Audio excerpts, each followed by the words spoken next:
गोरगरिबांच्या अन्न, औषध, पाण्यासह शिक्षणाची सोय करणाऱ्या जयसिंगपूरच्या युवा फाउंडेशनचा कोल्हापुरात झाला सन्मान. इंदिरा गांधी राष्ट्रीय पुरस्काराने झाला गौरव.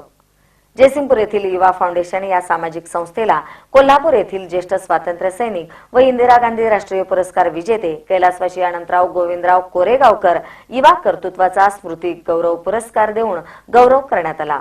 सन 2014 मध्ये युवा फाउंडेशनची स्थापना करण्यात आली.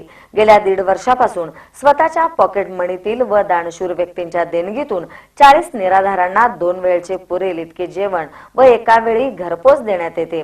तसेच या निराधारांना घरपोच औषधोपचार, कपडे, चादर व जमखाना आदी वस्तू अखंडित पुरवले जातात. तसेच या फाउंडेशनच्या मार्फत गरीब व गरजू मुलांसाठी मोफत अंगणवाडी ही सुरू केली आहे. याचा लाभ 17 मुले घेत आहेत. या कार्याची दखल घेऊन अजर पटेल, सचिन चौगुले, अमर पाटील आणि निखिल कुंभार यांना पुरस्कार पालकमंत्री चंद्रकांतदादा पाटील, निवासी उपजिल्हाधिकारी संजय शिंदे, ज्येष्ठ साहित्यिक चंद्रकांत नलगे यांच्या प्रमुख उपस्थितीत सन्मानपत्र देऊन गौरवण्यात आले.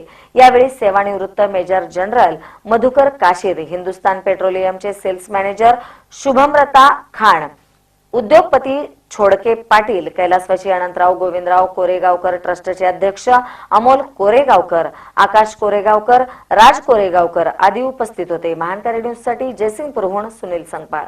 युवा फाउंडेशन म्हणून आमची जयसिंगपूरमध्ये एक संस्था आहे. गेली 1.5 वर्ष झाले आम्ही जयसिंगपूरमधील निराधार लोकांसाठी 2 वेळचं जेवण, औषध, उपचार, कपडे हे सगळं आम्ही त्यांना घरपोच देत आहोत. या आमच्या कामाची दखल घेऊन कोल्हापुरातील सामाजिक ट्रस्ट आहे अनंतराव गोविंदराव कोरेगावकर ट्रस्ट, या ट्रस्टने आम्हाला स्मृती गौरव पुरस्कार देऊन आमचा गौरव करण्यात आला. त्याबद्दल मी त्यांचा मनपूर्वक आभारी आहे व आमची जी केलेली कामाची पोचपावती त्यांनी आम्हाला दिलेली आहे. या पुरस्काराने आम्हाला एका प्रकारची शाबासकी मिळाली व आमची केलेल्या कामाची पोचपावती त्यांनी आम्हाला दिलेली आहे व या पुरस्काराने आमच्यावरची जबाबदारी आणखीन वाढलेली आहे व इथून पुढे आम्ही आणखीन चांगलं कार्य करण्याचा प्रयत्न करेन.